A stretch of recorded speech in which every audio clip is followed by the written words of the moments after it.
देखिए पिछले कुछ सालों में एसयूवीज का मार्केट तेजी से बढ़ने लगा था और बहती गंगा में लगभग हर ऑटो ब्रांड ने अपना हाथ धोया है, चाहे वो हिंडई हो, चाहे वो मारुति सुजुकी हो, चाहे वो फॉक्सवैगन हो या फिर स्कोडा क्यों ना हो। लेकिन इस बीच कहीं ना कहीं लोग सेडान को भूल गए थे, लेकिन फिर से इस सेगमेंट के अंदर थोड़ी सी चिंगारी तो लगाई है जी। शुरुआत फॉक्सवैगन स्कोडा ने की थी, अब इसका फल जो है खाने के लिए हिंडई जैसे बड़े प्लेयर्स मार्केट में आ गए। नमस्कार, मेरा नाम मानव है, आप देख रहे हैं TV9 और आज हम बात करने वाले हैं हिंडई वर्ना 2023 के बारे में। ये इसका 6th जनरेशन है। वर्ना जब से मार्केट में आई थी इसकी एक स्पोर्टी इमेज थी, एक यंग इमेज थी। उस दौरान मार्केट में होंडा सिटी ज़रूर मौजूद थी, वो एक एस्पिरेशनल सेडान थी, लेकिन उसको एक एग्जीक्यूटिव क्लास की तरह देखा जाता था कि यार ये तो वो लोग चलाते हैं जो ऑफिस में काम करते हैं, जाते हैं AC वाले कमरे में बैठते हैं, लेकिन अगर आपके अंदर एक जवां दिल की धड़कन है तो आप वर्ना चलाते हैं। इस तरह की पोजीशनिंग थी और उसी पोजीशनिंग को बरकरार रखा है इस जनरेशन के अंदर भी।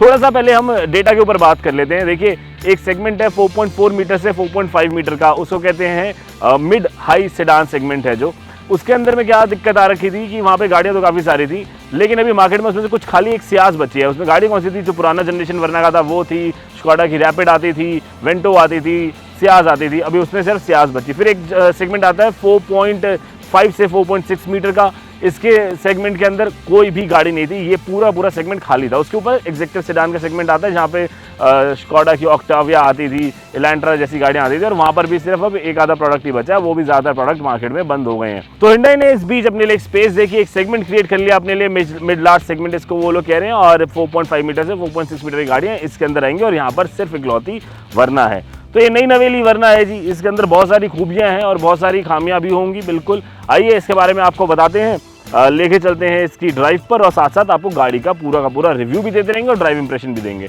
और चला के देखें इस वर्ना के नए जनरेशन।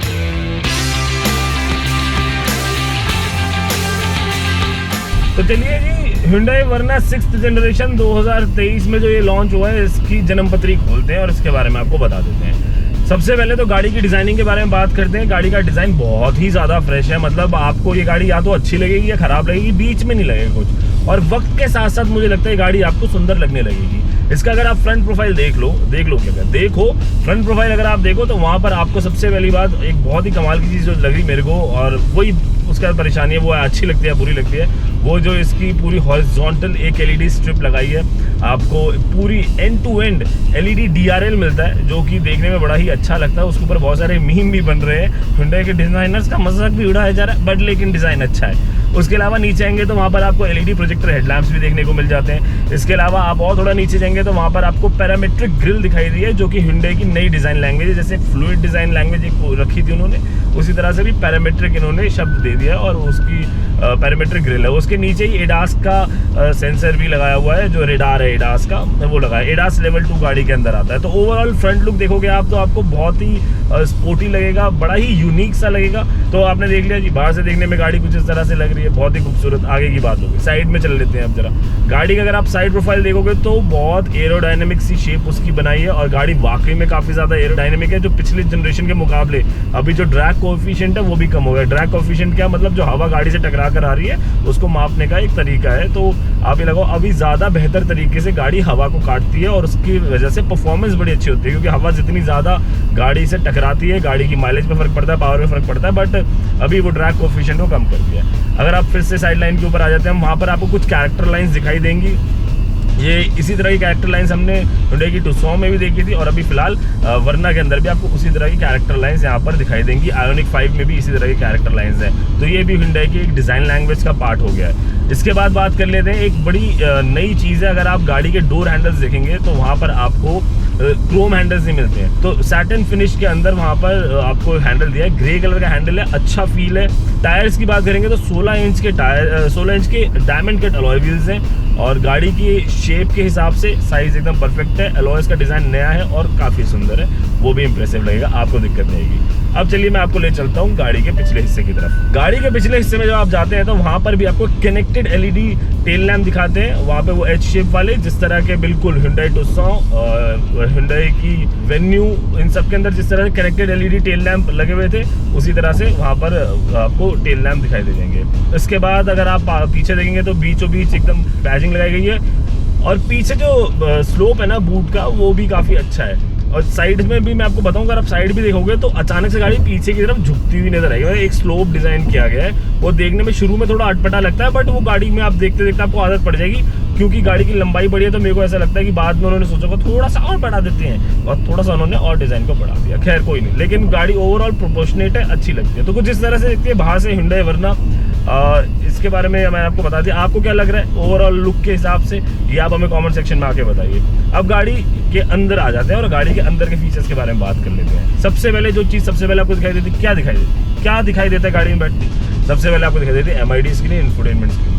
10.25 इंचेस की MID स्क्रीन है, 10.25 इंचेस की ही इंफोटेनमेंट स्क्रीन है, और ये इंटीग्रेटेड डिस्प्ले काइंड ऑफ है। मतलब कि आपको ऐसा लगेगा कि सिंगल स्क्रीन है, हालांकि बीच में पार्टीशन है, बट ये अच्छा लगता है। इस सेगमेंट में पहली ऐसी गाड़ी है जिसके अंदर इस तरह का कुछ लगाया गया है, तो काफ़ी खूबसूरत है ये माहौल, इसमें कोई दिक्कत नहीं है। अगर आप MID स्क्रीन की बात करें तो आप देखिए, ये वही Hyundai की जो बाकी गाड़ियों में भी आती है। अगर आपने Hyundai की गाड़ी नहीं देखी, कोई बात नहीं, मैं बता कर जाऊँगा, मैं पैसा इसी बात का मिलता है। तो आप ये देखें, यहाँ पर आपको मोड के सबसे पहले कलर चेंज होंगे। अभी जैसे गाड़ी इको मोड पे चल रही है, अगर मैं इसको चेंज कर दूँ नॉर्मल मोड पे, तो ये हो गया रंग लगभग ब्लू।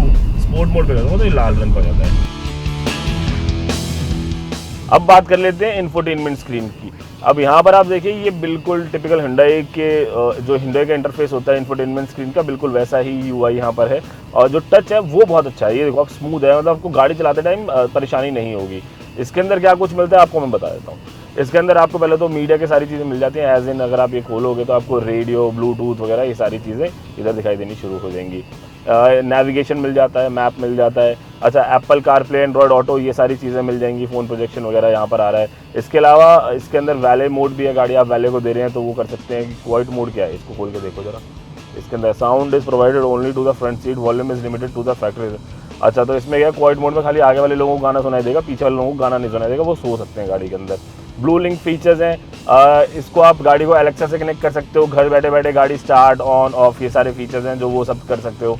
तो आपको हमने फीचर्स के बारे में जानकारी दे दी है, अंदर इंफोटेनमेंट सिस्टम वगैरह कैसा है, कुछ क्या है।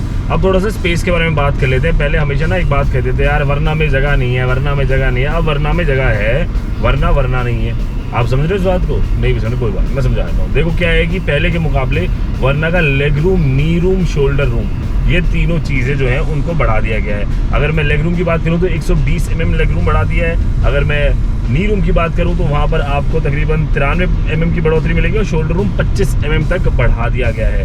तो उसकी वजह से काफ़ी ज़्यादा स्पेस हो जाती है, गाड़ी के अंदर बैठने में आपको आराम मिलता है, कोई वहाँ पर ऐसी तकलीफ आपको नहीं आएगी। बूट स्पेस भी जो है वो बेस्ट इन सेगमेंट हो गया है, 528 लीटर का बूट स्पेस हो गया है, पहले से बढ़ा दिया गया है उसको भी। इस सेगमेंट में इतना बूट स्पेस कहीं नहीं मिलता। तो ये तो बात होगी गाड़ी के बारे में। अब बात कर लेते हैं गाड़ी की परफॉर्मेंस के बारे में। देखो जो हम चला रहे हैं ये 1.5 लीटर का MPI पेट्रोल इंजन है, नेचुरली एस्पिरेटेड है। एक ऑप्शन आता है 1.5 लीटर का टर्बो पेट्रोल इंजन, जो कि सबसे शानदार इंजन है इस सेगमेंट के अंदर, क्योंकि उतना पावरफुल इंजन अभी तक किसी के पास नहीं है। और इस इंजन की पावर के बारे में बात करें तो 115 PS की नेचुरली एस्पिरेटेड इंजन पावर निकालता है, और 143.8 न्यूटन मीटर का टॉर्क निकालता है। टर्बो की बात करें तो वहाँ पर आपको 160 PS की पावर मिलती है, जो बेस्ट इन सेगमेंट है, और 253 न्यूटन मीटर का टॉर्क आपको वहाँ पर मिल जाता है। तो शानदार होगा, जब वो वाली चलाएंगे तो उसका भी एक अलग से रिव्यू बनाएंगे। उसके अलावा जो टर्बो है उसके अंदर आपको 7 DCT ट्रांसमिशन मिलता है। इसके अंदर आपको IVT या फिर CVT ट्रांसमिशन आप कह सकते हो, वो ट्रांसमिशन आपको नेचुरली एस्पिरेटेड में मिल जाता है। अब एडास के बारे में बात कर लेता हूँ, और एडास आपको थोड़ा सा दिखा भी देते हैं। एडास की बात करें तो जो नेचुरली एस्पिरेटेड है उसके अंदर एडाप्टिव क्रूज कंट्रोल नहीं मिलता, लेकिन बाकी सारे फीचर मिल जाते हैं। लेन कीप असिस्ट वगैरह ये सब चीज़ें मिलती है। क्रूज कंट्रोल मिलता है, एडाप्टिव क्रूज कंट्रोल नहीं मिलता। Lane keep assist, lane departure warning, front collision warning, rear warning, blind spot assist, और ये सारी चीज़ें आपको मिलती हैं। और जैसे आगे जो भी साइन बोर्ड्स होते हैं वो भी रीड होते हैं, और गाड़ी आपको लगातार बताती रहती है। अब देखो इसके अंदर एडास लेवल 2 में लेन कीप असिस्ट है, और इसका लेन कीप असिस्ट बहुत ही बढ़िया तरीके से काम करता है, गाड़ी को लेन में बना के रखता है। लेकिन यहाँ पर देखिए आप सामने वार्निंग आती है हाथ स्टीयरिंग पे रखने की, हाथ कभी छोड़ना नहीं है, हाथ स्टीयरिंग पे रखना है, छोड़ना नहीं है हाथ कभी भी, समझ रहे हैं आप। अब ये देखिए स्टीयरिंग अपने आप मूव करके, जैसी गाड़ी, ये देखो keep hands on steering wheel पे हाथ रखो, जैसे मैं छोड़ देता हूँ अब ये गाड़ी अपने आप लेन मार्किंग को फॉलो करेगी। ये देखिए यहाँ पे लेन मार्किंग है, गाड़ी जा रही है, अपने आप स्टीयरिंग लेन के बीचों बीच रख रहा है गाड़ी को।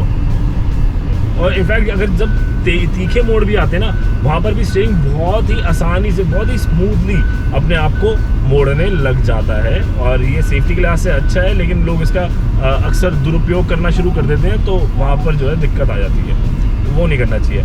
ऑटो स्टॉप इसके अंदर है और एडेप्टिव क्रूज कंट्रोल नहीं है, लेकिन गाड़ी के बिल्कुल नज़दीक जाके गाड़ी पूरी तरह से ब्रेक मारेगी, जो कि रिस्की है, तो इसलिए आप उसके भरोसे मत ही रहो, तो बढ़िया है। माइलेज इसकी हम टेस्ट करने की कोशिश कर रहे थे, लेकिन फिलहाल ये सही समय नहीं है इसकी माइलेज बताने का। उसका मैं कारण बताता हूँ आपको, क्योंकि हमने गाड़ी को ना बहुत रफली चलाया है, बहुत देर तक गाड़ी, तकरीबन 45 मिनट तक गाड़ी तो स्टार्ट ही थी, क्योंकि शूट हो रहा था तो अंदर AC चला रखा था हमने, और गाड़ी स्टार्ट थी। उसके बावजूद भी 12 की माइलेज गाड़ी दिखा रही है। और हमने हाईवे पे स्पोर्ट्स मोड पे भी टेस्ट किया है, सब चीज़ें करी हैं, जितना मतलब एक मैं क्या कहूँ धमाकेदार टेस्ट हो सकता था, वो वाला टेस्ट हमने कर लिया। तो इसलिए अब इसमें भी तब भी ये 12 की माइलेज दिखा रही है, तो मेरे हिसाब से सिटी ड्राइविंग कंडीशंस में ये आपको 16-17 की माइलेज ज़रूर देगी। हालांकि Hyundai क्लेम कर रहा है कि जो टर्बो है उसके अंदर आपको 20 की माइलेज मिलेगी। आप समझ रहे हो, 20 की माइलेज टर्बो में क्लेम कर रहे हैं, 20.6 के आसपास की माइलेज बता रहे हैं, और वो 1.5 लीटर नेचुरली एस्पिरेटेड में भी 19-20 की माइलेज क्लेम कर रहे हैं। अगर 20 ही क्लेम कर रहे हैं, 17 भी दे दी ना, तो जो एक सबसे बड़ा ड्रॉबैक था, वरना माइलेज नहीं देती, अब वो ड्रॉबैक भी हट जाएगा यहाँ से। तो कुल मिला के ये ड्राइव इंप्रेशन है। स्टीयरिंग फीडबैक अच्छा है। आप जब 100 से ऊपर जाते हो तो हल्का सा स्टीयरिंग के अंदर वाइब्रेशन नेचुरली एस्पिरेटेड में है, बट टर्बो में मैंने फीडबैक सुना है लोगों का, मैंने अभी उसको खुद से नहीं चलाया, लेकिन मैं फीडबैक सुना है कि वहाँ पे परेशानी नहीं आती। जो गाड़ी है उसके अंदर आपको 6 एयरबैग स्टैंडर्ड मिलते हैं, हर वेरिएंट के अंदर, हर ट्रिम के अंदर आपको 6 एयरबैग्स मिलेंगे ही मिलेंगे। RD कंप्लाइंट है, E20 एथेनॉल 20% एथेनॉल गाड़ी के अंदर मिलाया जा सकता है, वो भी ओके कर दिया गया गाड़ी को।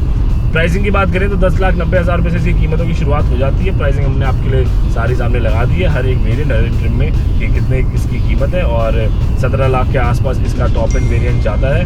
अब आप देखिए आपको कौन सा वाला खरीदना है, ये आपके ऊपर है। बाकी अब जाते जाते एक पब्लिक मैसेज कि अगर आप जब भी गाड़ी चलाएं सीट बेल्ट ज़रूर लगाएं, आगे बैठे हों चाहे पीछे बैठे हों, ओवर स्पीडिंग कभी ना करें, लेन ड्राइविंग फॉलो करें और एक अच्छे मानव बने। जय हिंद कहें। मेरा नाम मानव है।